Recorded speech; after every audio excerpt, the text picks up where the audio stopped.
E a bancada do TV Com Notícias recebe hoje o advogado Cid Vieira de Souza Filho. Ele que é presidente da Comissão Antidrogas da OAB Seccional São Paulo.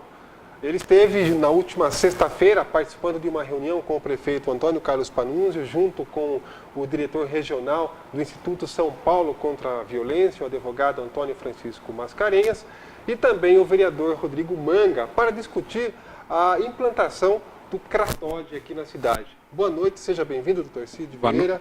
Boa noite, Reinaldo. É um prazer estar aqui com você, voltar aqui à TV Com, para falar um pouquinho sobre o Cratode de São Paulo. Qual a expectativa desse projeto para a nossa cidade? Olha, eu vejo com muita fé, com muita esperança para as mães e para as famílias dos dependentes químicos aqui da nossa querida Sorocaba. Eu acho que foi dado um primeiro passo. O prefeito Panunzio nos recebeu, uma iniciativa do nosso vereador Rodrigo Manga e do nosso querido Antônio Mascarenhas, que estivemos aqui para trazer um pouco dessa experiência, falar um pouquinho do Cratode, o Centro de Referência Tabaco, Álcool e Outras Drogas, falar desse convênio que foi celebrado e nós iniciamos o nosso trabalho em janeiro, como parceiros do governo do Estado de São Paulo, e desse convênio que foi lançado a semana passada do governador Geraldo Alckmin com o prefeito de São Paulo, o Fernando Haddad, onde foi criado o SAMU-AD. É aquele SAMU especializado para buscar os dependentes químicos nas situações emergenciais. Eu acho que são experiências que podem ser adotadas aqui para a nossa Sorocaba e procurar dar um pouquinho mais de alento e esperança para essas sofridas famílias e para as mães dos dependentes químicos. Como que seria a estrutura desse projeto, doutor? Os recursos viriam de onde? Eu acho que tem que ser feita uma parceria do governo estadual com a prefeitura.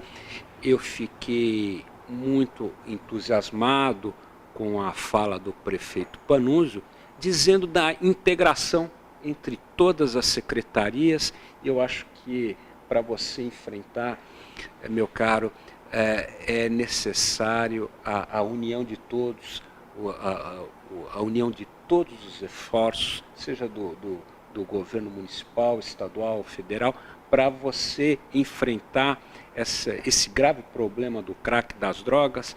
É uma luta diária, é uma luta constante, com altos e baixos, mas eu tenho certeza que São Paulo, Sorocaba e o Brasil têm condições, e eu acredito muito nisso, de enfrentar esse grave problema. Agora, o Brasil alcançou, infelizmente, o ranking de ser o maior consumidor mundial de crack. Como que essa droga se propagou de uma forma tão rápida na sociedade?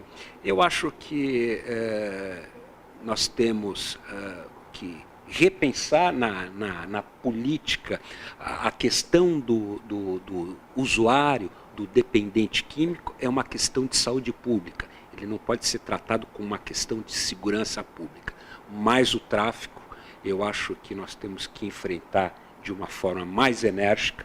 Eu acho que nós temos que punir não só os grandes traficantes, como também os pequenos traficantes, de uma forma diferenciada, mas o pequeno traficante também faz um mal para a sociedade. Então eu acho que está na hora da sociedade como um todo colocar a mão nessa ferida. É uma ferida aberta que dói para todos, e enfrentar esse problema com coragem. E eu tenho certeza que nós vamos conseguir dar um grande exemplo. A situação do país é diferente de outros países. O Brasil, a situação do nosso país é uma situação diferente. Eu acho que situações definidas para cada região não podem ser analisadas dentro de um contexto comparativo com outros países.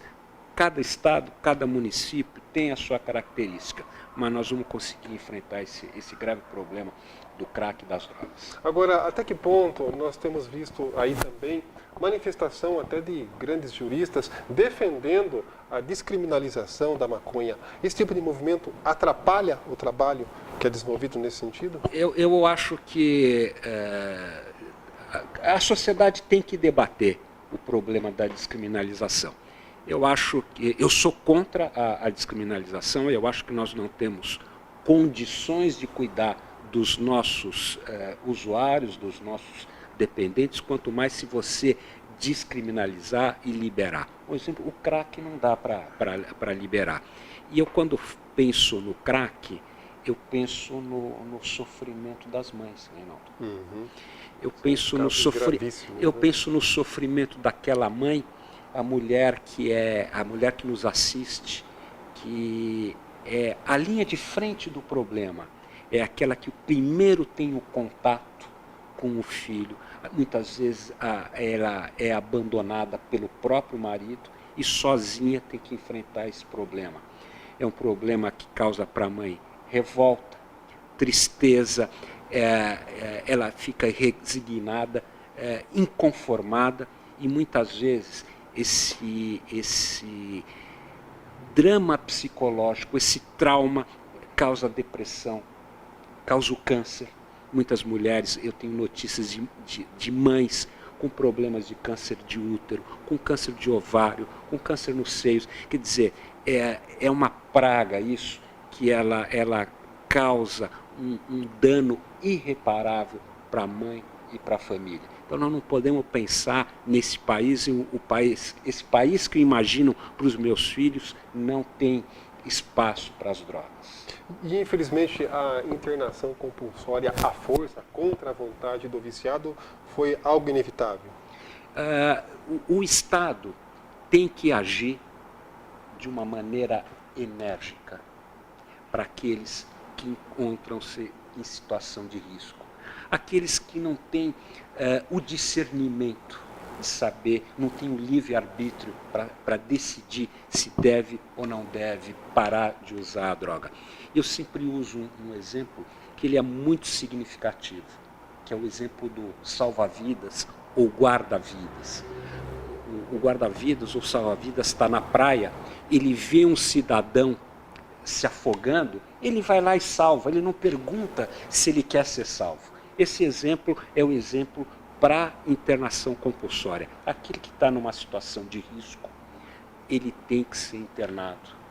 Nós temos casos em São Paulo, onde, além da questão da dependência da droga, nós temos a questão das doenças que são transmitidas. Também. Sífilis, AIDS, aquela adolescente que vende o corpo para conseguir comprar pedra, aquela adolescente que abdica do seu filho recém-nascido, entrega para o tráfico para ter as pedras.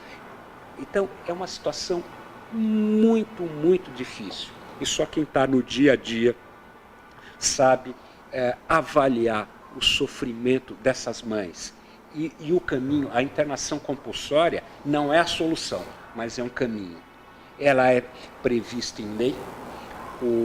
A participação da OAB é para garantir que a lei seja estritamente cumprida.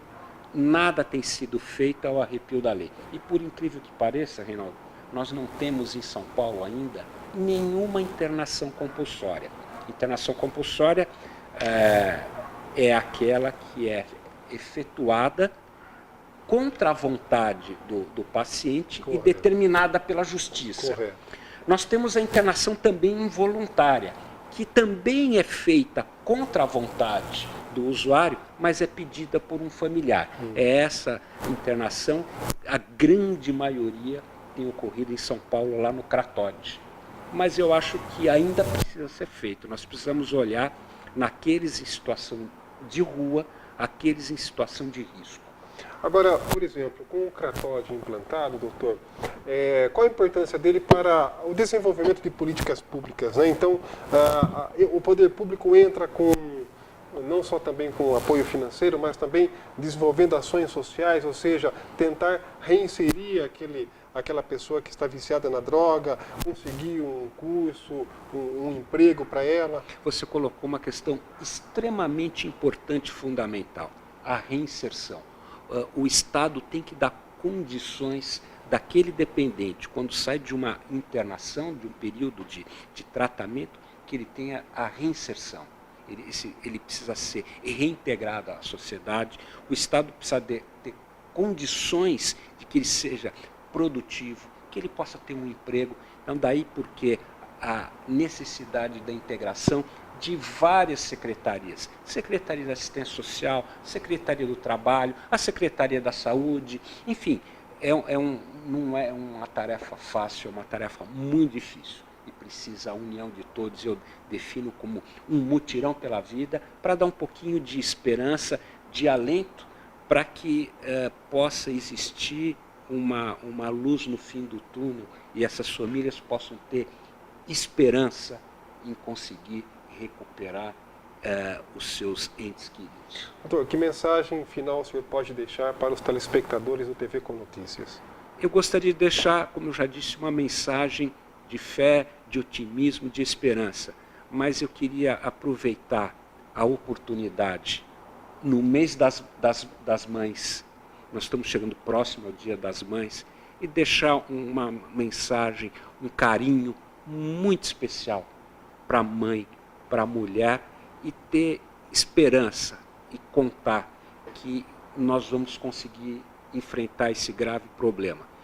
E tem um e-mail OAB, da OAB, que é o antidrogas@oabsp.org.br, que aqueles que tiverem, aquelas mães que tiverem dificuldade para internar os seus filhos, que mandem um e-mail para a OAB, que nós vamos ajudar, nós vamos auxiliar, sempre lembrando, precisa ter uma avaliação médica para que seja, se for o caso, seja recomendada a internação. Nada é feito sem avaliação médica. Não é porque a família quer que um ente querido vai ser internado. Precisa rigorosamente de uma avaliação médica. Mas gostaria de aproveitar essa oportunidade de deixar um carinhoso abraço para todas as mães, essas mães sofredoras, que eu tenho certeza que existe uma luz no fim do túnel. Doutor, muito obrigado pela sua presença aqui no TV Com Notícias. Nós entrevistamos hoje o advogado Cid Vieira de Souza Filho, ele que é presidente da Comissão Antidrogas da OAB Seccional São Paulo e que esteve aqui em Sorocaba participando de reuniões com o prefeito Antônio Carlos Panunzio para discutir a proposta de implantação do Kratódi aqui na cidade. O TV Com Notícias fica por aqui, fiquem com Deus e até a próxima edição.